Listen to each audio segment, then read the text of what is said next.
ጤና ይስጥልን ክቡራትና ክቡራን እንዴት አላችሁ? ከዜና ባሻገር መሰናዶአችን ተጀምሯል። በዚህ ፕሮግራማችን እንግዲህ የተለያዩ ርዕሰ ጉዳዮችን እናነሳለን።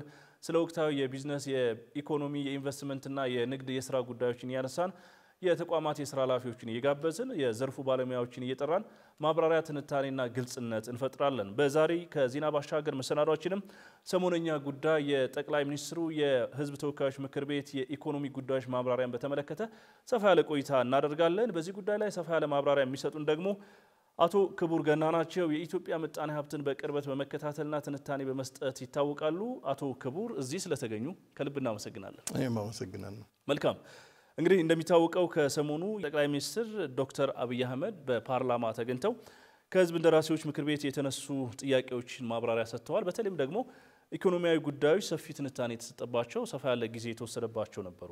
የውጭ ቀጥተኛ ኢንቨስትመንት፣ የወጪ ንግድ ገቢ እንዲሁም ደግሞ የዋጋ ግሽበትና ልዩ ልዩ ጉዳዮች ዓመታዊ አፈጻጸሙን በተመለከተ ማብራሪያ ሰጥተዋል። እስኪ እንደመነሻ ጠቅላይ ሚኒስትሩ ከሰጧቸው የኢኮኖሚ ጉዳዮች ማብራሪያ አኳያ እንዴት አገኘዋቸው? እንግዲህ ማብራሪያው የተሰጠው በጠቅላይ ሚኒስትሩ እንደመሆኑ መጠን የዓመቱን የስራ ውጤት የገለጹበት ነው።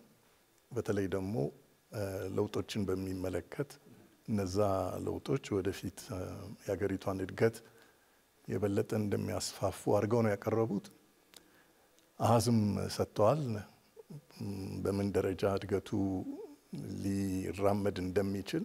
መልካም እንግዲህ ኢትዮጵያ የማክሮ ኢኮኖሚ ማሻሻያ ካደረገች አንድ ዓመት ሞልቷታል። ያው በአንድ ዓመት ውስጥ የተፈጸሙ ሪፖርቶችን ነው ይፋ ያደረጉት በህዝብ ተወካዮች ምክር ቤት ቀርበው ቀደም ብለው እንዳሉት በብዙ መልኩ አዎንታዊ ስኬቶች መመዝገባቸውን ነው ያነሱት። እስኪ ምናልባት የማክሮ ኢኮኖሚ ማሻሻያው በኢትዮጵያ የ2017 ዓመተ ምህረት ኢኮኖሚያዊ እንቅስቃሴ ላይ የነበረው ጉልህ ሚና ምንድን ነው ማለት እንችላለን? እንግዲህ ማክሮ ኢኮኖሚው ማሻሻያ በተለይ የውጭ ንግድን ለማስፋፋትና የሀገሪቷንም ደግሞ የገንዘብ ሁኔታ ለማስተካከል የተፈለገ ነው። ማለት የዋጋ ግሽበትን ለመቀነስ እንደዚሁም ደግሞ የፎረን ከረንሲን ዋጋ ለማስተካከል ከዚህም በላይ ደግሞ የሀገሪቷ ኢኮኖሚን ወይም የመንግስትን ስራ ለማቅለል በሚል ብዙ ከንግድም ከግለሰቡም ሊሰበሰብ የሚገባውን ገንዘብ ለመሰብሰብ እንደዚሁም ደግሞ በተቻለ መጠን ወጪዎችን ለመቀነስ የተካሄደበት አጠቃላይ የሚመስለው ይሄን ነው። ስለዚህ ውጤቱ አሁን በቅርቡ ነው እንግዲህ ይሄ የተወሰደው። ለውጦቹ ታይተዋል። ብዙዎቹ ለውጦች የተጠበቁ ናቸው። አንዳንዱ ያልተጠበቁም ሊሆኑ ይችላሉ። በተለይ የገንዘብ መዘርዘሪያውን ስንመለከት ከተጠበቀው በላይ የብርን ዋጋ ወደ ታች የወረወረ ሆኗል። እንግዲህ ወደፊት የሚመጡት ፕሮግራሞች የመንግስትም አሁን በቅርቡ የታለፈው በጀትም እነዚህን ሊያስተካክሉ ይችላሉ ተብለው የተወሰዱ አሉ።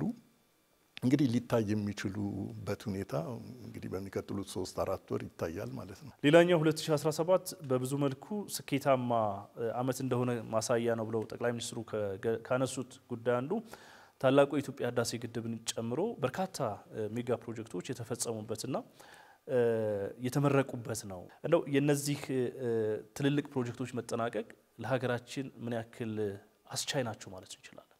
ነው ግድቡን በሚመለከት ምንም የሚያጠራጥር ነገር የለም። እኔ እንደውም ብዙ ለስራ በምጎበኛቸው ሀገሮች ሁሉ የሚነገርለት ሆኖ ነው ያየሁት።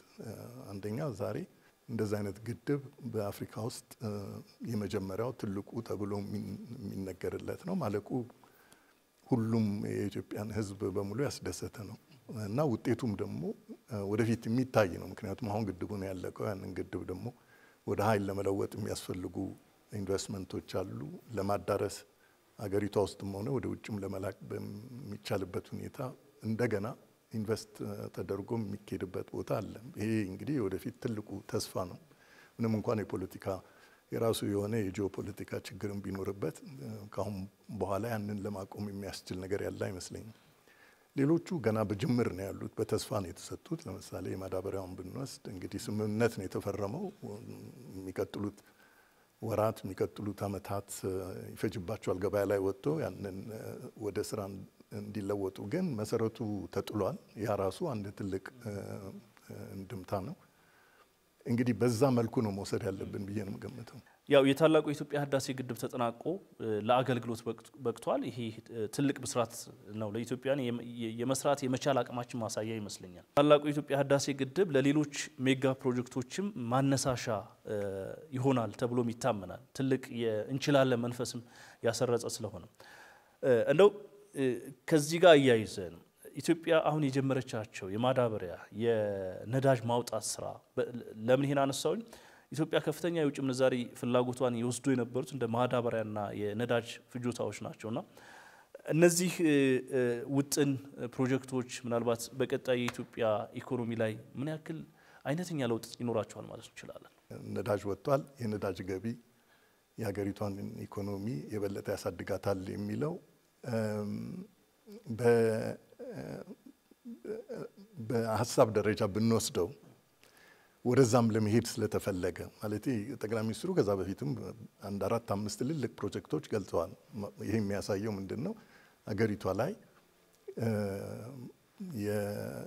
የሚፈለገው ትልልቅ ፕሮጀክት ለመፈጸም የመጀመሪያው መንገድ ተኬዷል። ከሚሊዮን የሚቆጠሩ 1.5 ሚሊዮን የሚቆጠር የመኖሪያ ቤቶች እንደሚሰሩ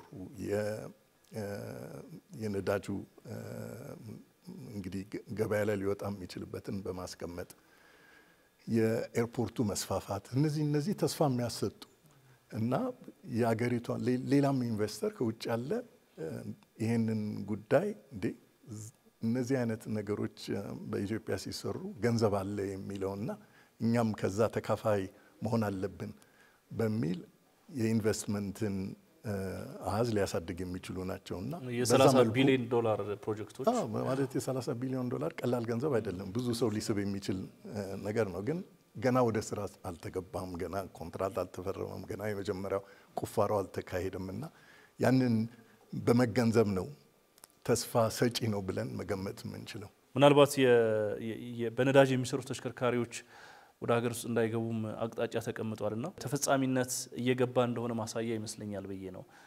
አብዛኞቹ ፕሮጀክቶችም ሂደታቸው እየተጠናቀቀ ወደ ተግባራዊነት እያመሩ ስለሆነ ብዬ የኔ አስተያየት ምንድነው? እነዚህ አሁን የተዘረዘሩት ፕሮጀክቶች ድንገት የማይቻሉ ፕሮጀክቶች ሳይሆኑ በሙሉ ለመፈጸም የሚቻልበት ሁኔታ ይኖራል ብዬ ገምታለሁ። ነገር ግን እነዚህ ፕሮጀክቶች የረጅም ጊዜ ስራ ይጠይቃሉ ለማለት ነው። ነገ ወይም የሚቀጥለው አመት ወይም ደግሞ የሚቀጥለው 2 አመት ውጤቱ ላይመጣ ይችላል። ነገር ግን እንደ ማንኛውም ትልልቅ ፕሮጀክት ጊዜ የሚፈጁ ፕሮጀክቶች ናቸው ስራ ላይ ሲውሉ ማለት ነው። ምናልባት ኢትዮጵያ ያሏትን አቅሞችና አንጥሮ ሀብቶች ወደ ተጨባጭ ውጤት ለማምጣት ያላትን ቁርጠኝነት ማሳያ ይመስሉኛል። እናመሰግናለን ተመልካቾቻችን። በዛሬ ኢትዮ ቢዝነስ ፕሮግራማችን ከዜና ባሻገር መሰናዷችን እንግዲህ የጠቅላይ ሚኒስትሩ የፓርላማ የኢኮኖሚ ጉዳዮች ማብራሪያን በተመለከተ ሰፋ ያለ ቆይታ አደረግን። እዚህ ጉዳይ ላይ ሰፋ ያለ ማብራሪያ የሰጡን ደግሞ አቶ ክቡር ገና ናቸው። በኢትዮጵያ ምጣኔ ሀብት ላይ በቅርበት ትንታኔና ማብራሪያ በመስጠት ይታወቃሉ። አቶ ክቡር ገና እንግዳችን ስለነበሩ ጊዜዎትን ስለሰጡን ከልብ እናመሰግናለን። እኔም በጣም አመሰግናለሁ። መልካም ተመልካቾቻችን ለዛሬ የኢትዮ ቢዝነስ ቆይታችን ያሰናዳናቸው የተለያዩ ወቅታዊ የቢዝነስ መረጃዎቻችን እነዚህን ይመስሉ ነበር። መረጃዎቹን ወደ እናንተ በማድረስም ቃል ኪዳን ታደሰና ጥላሁን አያሌው ከመላ ባልደረቦቻችን ጋር አብረናችሁ ቆየን። በቀጣይ ፕሮግራማችን እስከምንገናኝ ጤና ይስጥልን።